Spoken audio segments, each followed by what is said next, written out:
সামাজিক যোগাযোগ মাধ্যমে অপরাধ তৎপরতা ৬ মাসের মধ্যেই নিয়ন্ত্রণে আনা হবে বলে জানিয়েছেন স্বরাষ্ট্রমন্ত্রী আসাদুজ্জামান খান। শনিবার রাজধানীর খামারবাড়িতে সাইবার অপরাধ ঝুঁকি নিয়ে এক সেমিনারে এই কথা জানিয়েছেন মন্ত্রী।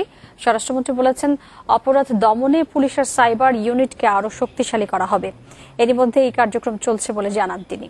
যেকোনো সামাজিক যোগাযোগ মাধ্যম ব্যবহার করে অপরাধমূলক কর্মকাণ্ডের বিষয়ে নজরদারি করা হবে বলে জানান মন্ত্রী। সেমিনারে বক্তারা বাংলাদেশ ব্যাংকের কথা উল্লেখ করে বলেন, সারা বিশ্বে এই আর্থিক প্রতিষ্ঠানে সাইবার হামলার ঝুঁকি বেশি, তবে সচেতনতা এবং প্রযুক্তিগত শিক্ষার মাধ্যমে এই ঝুঁকি অনেকাংশে কমিয়ে আনা সম্ভব।